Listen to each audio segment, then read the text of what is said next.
My legs were beginning to tire from the brisk run. I had escaped the house and the nuisances inside it. My mom's boyfriend and his insufferable mother were moving in with us. She said it was because she couldn't keep taking care of things, or me, by herself anymore. But she did it just fine on her own for the past 5 years.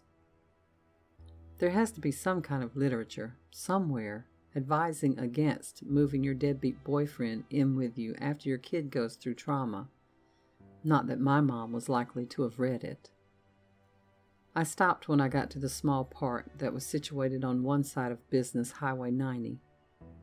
There wasn't much parking on the park's side, but across the street there was a car park and a small little wooded area great for hide and seek. Swing set, seesaw, fort, slide. I slumped down in the curve of the slide and pulled my knees up against my chest, hugging them. Not the most uncomfortable substitute for a bed. My fingers tugged the chain out from under my shirt, and I played with the toy car on it, the vibration of metal moving along metal links, a familiar and calming one. The lamps in the car park flickered, swarms of bugs swirling and struggling to stay in the light, mesmerized. Like my mom, I thought. I wasn't mad she had found someone. I wasn't mad she was trying to be happy. I was mad because a strange octogenarian was moving into my dead brother's bedroom, and so far all the woman had done was criticize my mother's housekeeping and my personal style. Didn't help that Kent had fucking thrown out most of Nick's Auto Trader magazines, and I'd come home this afternoon to them sitting at the end of the driveway with a half-empty cigarette-filled beer bottle spilled across the top of the pile in the garbage can. Classy, Kent. Classy. I closed my eyes and leaned back and imagined what Nick would think of Granny Evil. She'd probably tell him his hair was too long. Mom loved his hair. I loved that he used to let me braid it while he was playing video games.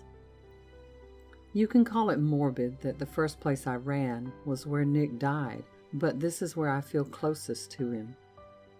Sometimes if I close my eyes, I can hear him laugh, call my name.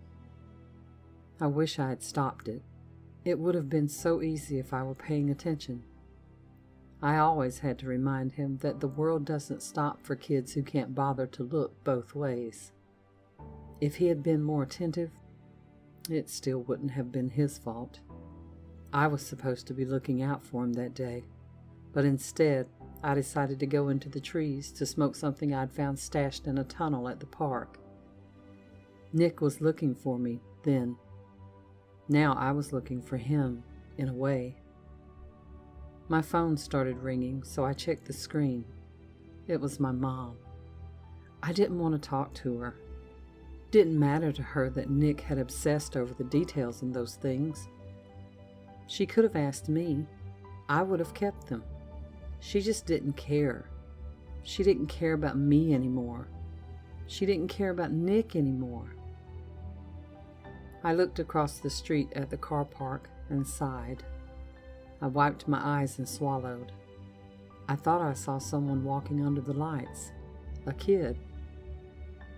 The phone kept buzzing over and over, so I let it fall into the wood chips on the ground. My moment of solitude had been broken, but I was stubborn and didn't want to go home yet. An idea struck me that the joint was still in the woods somewhere, in the Altoids tin I'd found it in. I got up and left my phone behind. As I walked across the street, I stopped in the spot where my brother died, looked down and shuddered, remembering that day.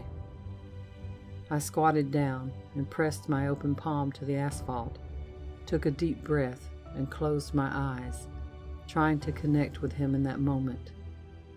I heard his voice, "Lacey?" And at first I thought it was in my head, but when I opened my eyes, it was his chest under my splayed fingers, and my fingers were coated in blood. "Nick, I'm so sorry. I want Mom."